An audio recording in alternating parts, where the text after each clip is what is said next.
আপনার জ্বরের জন্য কতদিন ডাক্তারের চিকিৎসা করাইছেন? জ্বরের জন্য বহুত করাইছি। কয় বছর? 3 বছর। 3 বছর জ্বরের চিকিৎসা করছেন? কোথায় কোথায় করছেন?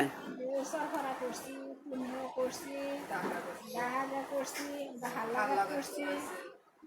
আর কোথায় করছেন? ইন্ডিয়াতে গেছি, ইন্ডিয়াতে করেছি। আপনি ইন্ডিয়া জ্বরের চিকিৎসা করছেন, এরপরে আপনার জ্বর ভালো হয় নাই? কতগুলো টাকা শেষ করছেন? না না 60-70 টাকা গেছে। 60-70 হাজার টাকা শেষ করছেন ইন্ডিয়া যেতে কি 60-70 হাজার টাকা লাগে? ইন্ডিয়া তো বেড়াবার গেছি, জ্বর উঠছে না।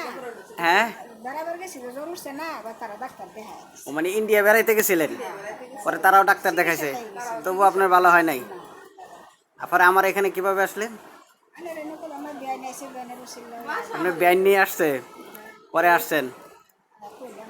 পরে আমি পরীক্ষা দিছি, পরীক্ষার মধ্যে কি ধরা পড়ছে? তারা করছে সুতি পানি মুসল্লি মিল্লা মারছি না, তারা মারছি সামা। মানে আপনি জিনের ছায়াতে পাড়া দিছিলেন, হ্যাঁ, এরপরে থেকে আপনার এই সমস্যাটা হয়েছে, এটাই তো ধরা পড়ছে আমার এখানে। খাইলে এগুলো তারা মারছি। এখন কি আপনি সুস্থ? তালা দিলে সুস্থ। কয়দিন যাচ্ছি আপনারে? 3 দিন।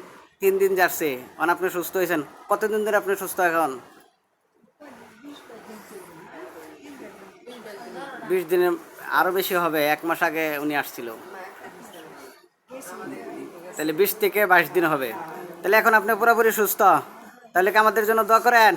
দোয়া করতাম। 3 বছর পরে সুস্থ হয়েছেন। দিন বড়াই করবা। হ্যাঁ, আর যদিন বাঁচতে দিন বড়াই করবা, আর রুগী থাকলে নেবারে ফাড়াই। সব রুগী পাঠা দেবেন আমার এখানে। ছেলে বড় ফাড়াইছি, মেয়ের আনছি, আর রুগী আছে আমার নাতিন আছে, নাতিনের কথা কই গেছি। তো সব রুগী আমার এখানে পাঠা দিলে পরে তো আবার আমি এত রুগী দেখাম কেমনে? বেহে দোয়া করবার লাগে। আচ্ছা, বালা হইবে লাগে তো আইও শেষ যেন বালা হইবে নি তো ভালো গেছি তার আইলাম কেলে গানি করা। ভালো হয়ে গেছে তারপরে আইসুন। আইসি দেখা। আচ্ছা আচ্ছা, তাহলে দোয়া করবেন তো? হ্যাঁ, আচ্ছা ঠিক আছে, আল্লাহ তাআলা কবুল করুন।